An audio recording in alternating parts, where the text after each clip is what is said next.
Well, hello, and welcome to Stop Let's Team Up, My Legion Adventure number 76. Oh my God, we haven't done one of these since my birthday, which was in October. So we're going to be covering Action Comics 385 and 386. Sorry about a little lispy sound still. I've got a new upper denture, and I'm still learning how to talk with it. So we're going to cover two of these little short stories from the 1970s. So let's start with 385, and let's get the pertinent data from the amazing Mike's Amazing World website. Mike passed, but he left us nerds this wonderful website with all this wonderful data, and he made arrangements that it would stick around. And thank you, Mike, wherever you are, for this wonderful website. So let's start. This comic, Action Comics 385, was published on January 27th, 1970. It's the first comic to come out in the 70s. I am 6 years old at this point, and I don't remember reading this one. It's another one. It's in the archives, and that's where, archive number 9. It's where I read it, and I really think these are some I bought all the archives, and I never really read all the volumes. I'm sorry. I'm a bad Legion man. I'm sorry. It was cover dated March 1970. As always, the editor was Mort Weisinger, writer E. Neslon Bridwell, penciler J. Winslow Mortimor. I love that they put his name in here. It's J. Winslow Mortimor. He sounds like a cartoon character. Inker Jack Abel. It is titled Zap Goes the Legion. It is an 11-pager. It features the Legion Superheroes of Earth 1. I like how they're denoting that. That's great. As I said, reprinted Legion Archives, Volume 9.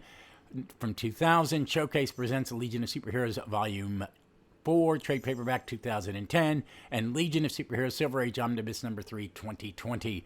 Roll call: Cosmic Boy, Saturn Girl, Lightning Lad, Phantom Girl, Brainiac 5, Ultra Boy, Karate Kid. Guest stars Night Girl. The villain is Uli Algar. This is her first and last appearance. Other characters: Hakor Pui, a rehabilitated criminal.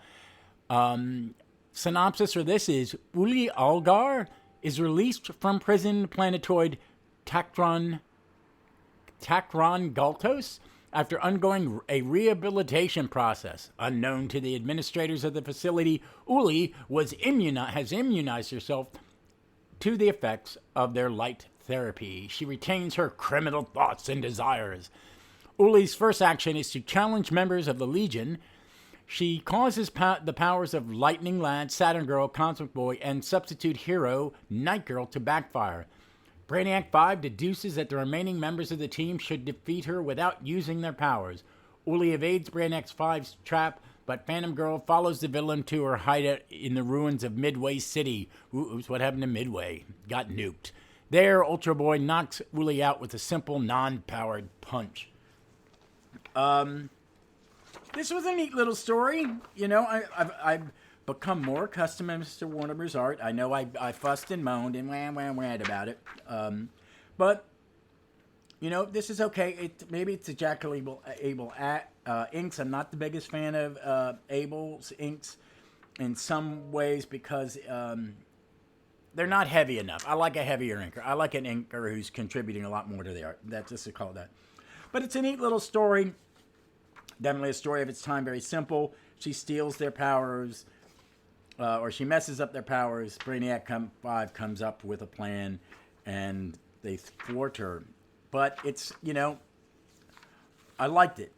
One, it wasn't like, oh, they knew all along kind of thing that I said, you know, where they, you know, there's some trick ending. But I will say her costume would be good. I'd like to have seen her come back. I actually really like this costume. It's like a rusty orange with a black belt and some piping. It's just a really good costume. And I know coming up we're going to start seeing some of the second generation of costumes. Saturn Girl's weird bikini one comes up in a couple issues. But it's got some great stuff. They're watching 3D time scopes of Jack Johnson fighting James J. Jeffries. Jack Johnson was the first black heavyweight champion of the world, the subject of the play The Great White Hope, and there's a really good Ken Burns in him. I'm not a fan of like mixed martial arts and stuff, but I grew up in in one of the golden ages of boxing. I feel like in the 70s, 80s, so we kind of watched it. It's a barbaric sport, but there was something to it. But he's a very interesting historical figure, and I recommend everybody look into him. He was a trendsetter, and he did not take segregate racism toward him, and he lived his life in a time where people tried to not allow him to do that. He's a very remarkable man in a lot of ways. But it's a nicely paced. I think the layouts are good. The story's okay. It's a good lineup. I like this group of heroes. Since I'm not as aware of this, I'm not as well versed in these issues. I don't think they're using some of the ones I really like from this one because every year and every writer uses different heroes, and they're Dream Girl was never this big prominent hero until the Levitz Giffen era. And I think Element Lad just grew and grew and grew. Part of his growth is going to come up in an issue or two here, but it's a nice one, nice little throwaway story. Nice that they can defeat people without superpowers. You get to see Ultra Boy and Phantom Girl and Brainiac 5 in the forefront. Fun little story. So let's go to issue 387. Is it 3? Did they skip an issue? Am I? Oh, yes, no, I'm not wrong. There's a jump. I didn't realize. I never knew that. Let me see here. I'm looking in the archive to see something real quick. Yes, there isn't one. Oh, no. Dude, folks, last issue was 386, not 385. Oh, my God. You're an idiot, Ross. I'm not going to edit it just to show you what a moron I am. So, this one was published on February 24th, 1970, cover date April 1970, Mort Weisinger, editor. The title is One Hero Too Many. This is a really important issue, and this is the first time I've ever read it, I'm pretty sure. But it was something that mentioned a lot later in Legion during the heyday of like the 70s and 80s, that there was a hard cap on how many Legionnaires you could have. And it was when they brought in they would use it when they were writing out an older character, when they got married or whatever, lost their powers, whatever. And then they could add somebody. And it just became a plot device, and I liked it. It's written by E. Neslon Bridwell, pencils J. Winslow Mortimor. I'm always going to say it like that. J. Winslow Mortimor. Inker Jack Abel. Same reprints as the other ones. The Archives 9, Showcase Presents 4, and Omnibus 3. Roll call. Dual Damsel, Brainiac 5, Phantom Girl, Superboy, Sunboy, Supergirl, Bouncing Boy, Mon-El, Ultra Boy, Element Lad, Woohoo, Dream Girl, Timberwolf, Karate Kid, Princess Projecta, and the Amazing Chemical King. I've read more Chemical King by far since I've started reading these 70s one. Since he was the newest, I guess they put him in a lot more stories. There are cameos by Light Lass, Invisible Kid, Shrinking Violet, Matter Eater Lad, Colossal Boy, Shadow Lass, Star Boy, Woohoo, Chameleon Boy, Cosmic Boy, Lightning Lad, Saturn Girl. Guests were Legion of Super Pets, Prody 2, Crypto Streaky, Comet, and Super Monkey! The synopsis, this is long for Mike's Amazing World. As the current leader of the Legion, Karate Kid is presented with a warp transport machine capsule to allow people to cross the galaxy instantly. Suddenly, the presentation is interrupted by Wayland Brennan, an agent of Earth's Bureau of Revenue and Taxation. Taxman. Brenneman explains that the Legion is in violation of a tax law now that their organization has exceeded 25 members. He orders them to drop a member within 24 hours or they will have to pay back taxes. Several members of the team offer immediate resignations, including Timberwolf, Chemical King, Bouncing Boy, Dual Damsel. Karate Kid refuses them, and instead a secret ballot is held. Before the winner or loser can be selected, all the ballots are mysteriously burned. Brainiac 5 then attempts to use the computer to pick the member who will be eliminated. It picks him, but once again his resignation is refused. When Supergirl volunteers, the Legion of Super Pets arrive and convince her to stay. Eventually, Superboy nominates himself. He was responsible for sabotaging the other selectors. The Boy of Steel leaves the 30th century. The Legion builds a statue in his honor. So this is the first time it's the last appearance of Superboy in the Legion. This is a great comic. It is one of the best ones in a bit.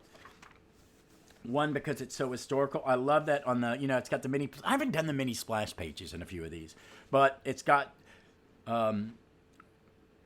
Karate Kid kneeling on the top of the computer, the election computer, and he's saying, "Brainiac 5, how soon will your computer tell us which of us should be dropped from the Legion? We must do it, or the law will force us to disband." And he goes, "Hold on, hold your rockets, Karate Kid. The answer's coming now." And then the title blurb goes, "For years, the Legion has upheld the law throughout the universe, but now a law threatens the group's very existence unless the Legionnaires can get rid of one hero too many." And we get the, he shows the transwarp, and then the Taxman, Wayland Brand, Taxman, appears, and he, so Timberwolf and Chemical King, being the most recent, and Timberwolf goes, "That's easy. Just drop the last member to be admitted. Me." "Not so fast, Timberwolf." This is Chemical King. "We both joined together. Let me be the one to get." "Here, Chemical King, I'll toss you for it." And Timberwolf picks him up and starts spinning him like a foot juggling him. Bouncing Boy comes in. Duplicate Girl comes in. But he says, "No, we're going to ballots." And then the ballots all burned. Superboy puts him out. Element Lad gets rid of all the oxygen in the jar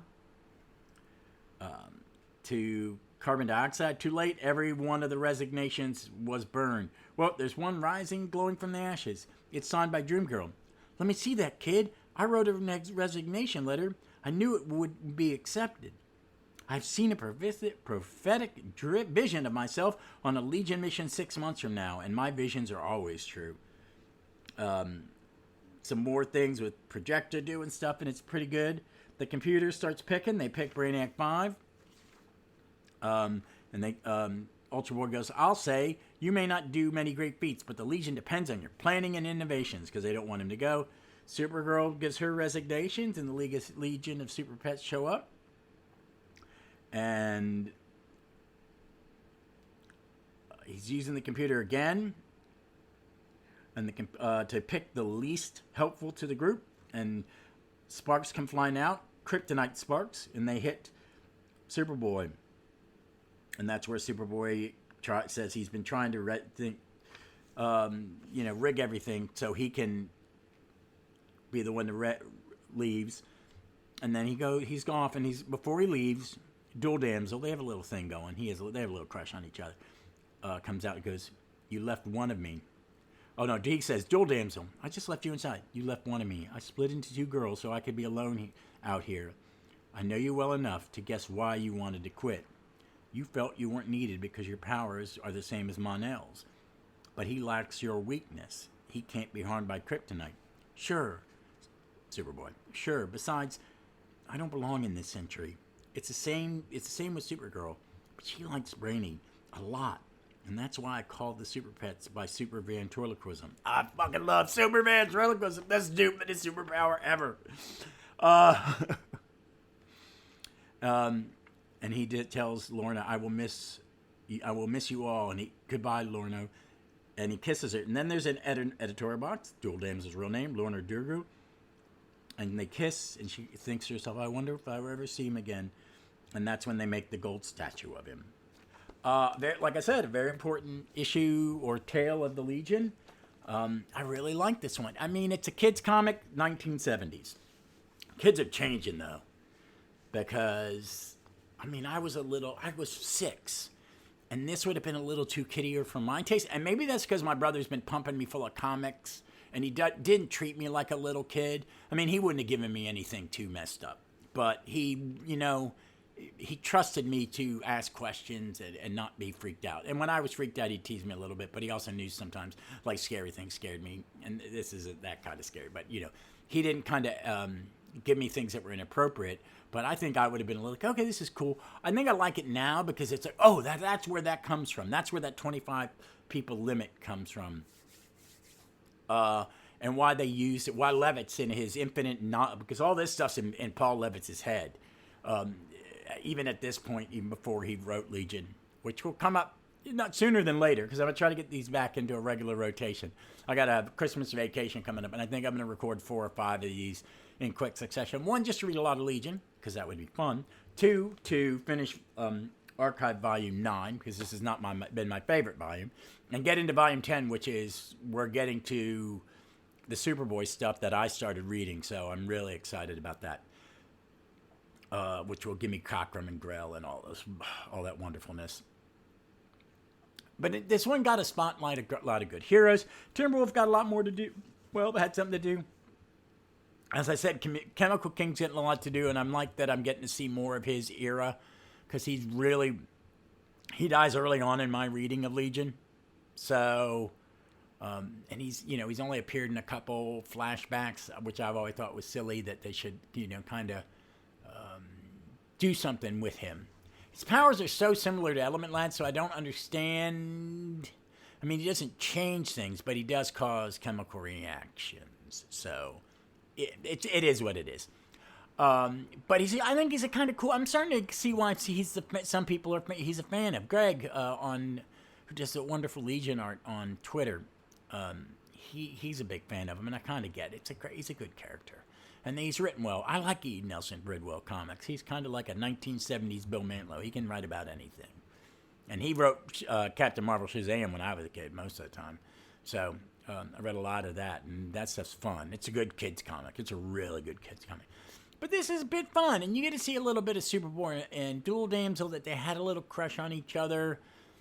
I don't like it. I mean, it's that these people have boyfriends and girlfriends, and they have relationships, and these are one and dones. They're not as detailed as Shooter's early ones, the 2-parters and stuff like that, and they're not what it's going to be like once it moves to Superboy.